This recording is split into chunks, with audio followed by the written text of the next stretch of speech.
Good morning, boys and girls. This is Willem here again, and I've got Preston. He is our guest reader today.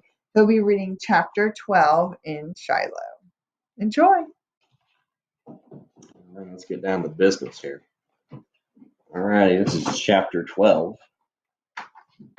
Sure seems strange having Shiloh in the house that night, after trying so hard to keep him secret. Strange, too, the way Ma takes to him. Seems like she can't hardly pass his box next to the stove without reaching down to pet him, making low sympathy noises in her throat, the way she does when Darylyn or Becky or me get sick. Dad don't say much. He comes home to find Shiloh there. He just stands off to one side, listening to what Doc Murphy said about him. He don't get close enough for Shiloh to take a lick. But when supper is over and I go off to the bathroom to brush my teeth, I peek back through the doorway, and Dad's over by Shiloh's box, letting him lick his plate clean. Dad crouches there for a minute or two, scratching all the way down Shiloh's back and up again. What I'm figuring, see, is by the time Shiloh is better, everyone will love him so much they can't just let him go, even Dad. I'm hoping Dad will go over to see Judge Travers and make him an offer for Shiloh, and then he'll be ours. The trouble with this kind of thinking, though, is that we don't have the money. They'll probably be through junior high school almost before I can earn enough money to pay Doc Murphy's bill. To buy Shiloh from Judd, even if Judd's willing to sell, I'd have to collect aluminum cans all throughout high school, too.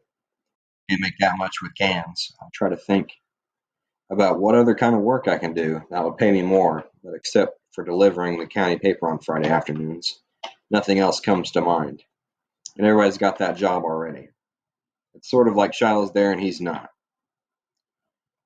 In the next couple of days, everyone's petting him every chance they get. Becky feeds him the crusts off her toasts, breaks off little bits, and shrieks every time she feels Shiloh's mouth slurp them out of her fingers. Pa's putting up beans in jars, and all the while she hums to Shiloh like he's a baby in a cradle, not a dog in a box. Darylyn's got an old hairbrush, but you can't seem to brush that dog enough. Even Dad sits down one evening and gets out every tick Shiloh's got on him, takes a dab of turpentine and rubs it on the tick's rear end, and the tick backs out of Shiloh's skin mighty quick. The thing that makes it seem like Shiloh's not there is that nobody except me and Darylyn and Becky talks about him. Ma and Dad don't even once mention his name out loud, and as saying it makes him ours, which he ain't. As though you don't talk about him, maybe he'll disappear as quickly as he come that day in the rain. What everyone's waiting for, I guess, is something to happen. Each day, Shiloh's getting a little stronger.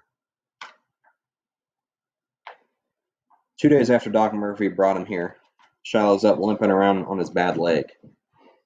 Ma put some papers beside him for him to do his business on, but he won't. For the first couple of days, I pick him up, carry him out in the yard, and then after he's done with his business there, I'm bringing him back in again. Now he's pushing open the back screen himself and going down into the yard, then coming back and tapping on the screen with one paw so we'll let him in. Somebody, sometime, is bound to see him. Becky, sometime, bound to say something. Even David Howard, when Ma came to pick him up the other day, opens his mouth right off and says something about Shiloh.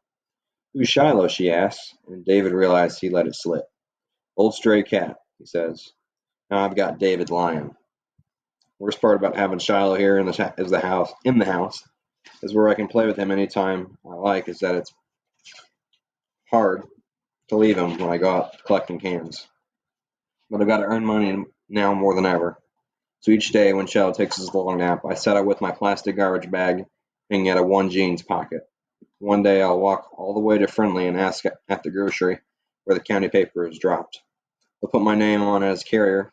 Mr. Wallace says he'll turn my name in, but he's already got 6 names ahead of me, and one of them's a grown man with a car. Don't see how I can match that. I study the bulletin board at the back of the store, where people put up notices, stand one foot and then the other reading the whole dang board. Then it seems like everybody's got something to sell or wants to be hired, but nobody wants to buy. Only 2 jobs listed, one for an appliance salesman and some woman who wants her house painted. Mr. Wallace sees me looking at the board and he comes over and takes down the notice about a woman wanting her house painted. That's already taken, he tells me. That night, while we finish supper, Shiloh's going around the table, putting his nose in everyone's lap, looking mournful, waiting for somebody to slip him something to eat. I can tell Mom and Dad's trying their best not to laugh. Mom won't let us feed him at the table. What I'm dying to ask Dad is, did he tell Judd Travers about his dog being here? Dad don't mention it, so I don't ask. Maybe I don't want to know, I tell myself. And then just as Ma's dishing up a peach cobbler that we're going to eat hot with milk, I can hear a sound outside that makes my bones feel like icicles inside me. Shiloh hears it too, and I know right away it's what I think it is, because Shiloh sticks his tail between his legs, puts his belly low to the floor, and climbs back into his box. Ma and Dad look at Shiloh. They each look at each other, and there's the slam of a truck door outside. Footsteps on the ground, footsteps on the porch, and then a rap, rap, rap at the back door. Everybody stops eating, and it's like we all froze to death in our chairs. Dad gets up and turns on the porch light, and then there he is, Judd Travers, looking as mean and as nasty as I ever seen him look. He don't even ask if he can come in. He just opens the screen and steps inside. Ray Preston, he says. Somebody told you you got my dog. Dad's looking serious. He nods and points towards the box by the stove. Over there, Judd. But he's hurt, and we've been taking care of him for you. Judd stares at Shiloh and then at Dad. Well, I'll be danged, he said, almost softly. Someone knows my dog is missing, takes him in. They don't even have the decency to tell me. We were going to tell you, my dad says. He's looking straight at Judd. Nobody wants to hear his dog's been hurt, though, and we wanted to make sure he was going to pull through. And he turns to me. Marty, he says, want to tell Mr. Travers how his dog come to be here? He knows I don't. He knows I'd rather swim in a river full of crocodiles than face Judd Travers. But it's my story to tell, not Dad's. And he always did make us face up to what we'd done. Your dog's come over here twice because you've been mistreating it, I say. My voice don't sound near as strong as Dad's. It's sort of quavery. I clear my throat and go on. It's the second time it come over. I built it a pen up in the woods, and Dad didn't know it. And that German Shepherd of Baker's gone in and fought Shiloh. Fought who? The Beagle, Shiloh. That's what I've been calling him. And Shiloh got hurt bad. It was my fault for not making the fence higher. We took him to Doc Murphy, and he patched him up. Judd Travers is still staring around the room like he never saw the likes of us before. Finally, he lets out his breath through his teeth and slowly shakes his head. And I got to find this out all from Doc Murphy. I couldn't believe Doc would go tell him. Somebody goes to the doc another day and sees a beagle laying out on his back porch. Tells me about it later. Says he thinks maybe the dog was mine. So I rode over to the doc's this evening, and he tells me it was you who brought him in.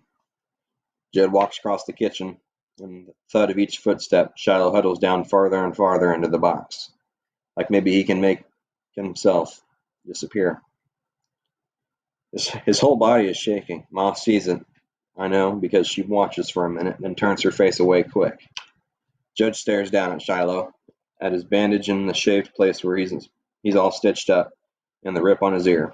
Look at what you done to my dog, he yells at me, eyes big and angry. I swallow. Nothing I can say to that.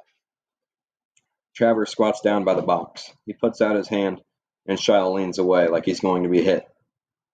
If that don't prove the way he treats him, I don't know what would, but Judd's saying, I never mistreated my dogs.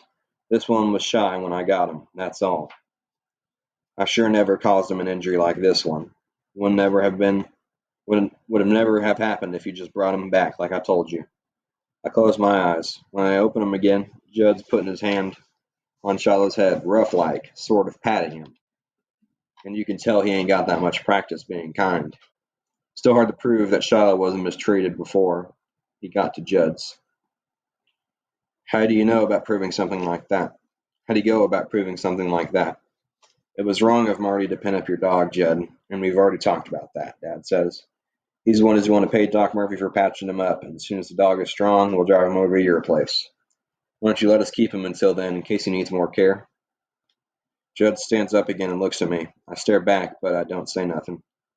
And then Ma just can't take it anymore. She says, Judd, Marty's gotten awful attached to that dog, and we'd like to know how much you want for it. Maybe we can scrape up the money to buy him. Judd looks at her like she's talking some crazy kind of nonsense. But we're all getting crazier by the minute. That dog's not for sale, he said. Pays good money. Paid good money to get me a hunting dog. It could be the best I've ever had. You want to keep and feed him till he's better? Okay with me. But it's you that got him all tore up, and you're paying the bill. I don't want him back by Sunday. Screen door slams again. Truck starts up, and then he's gone. That's chapter 12.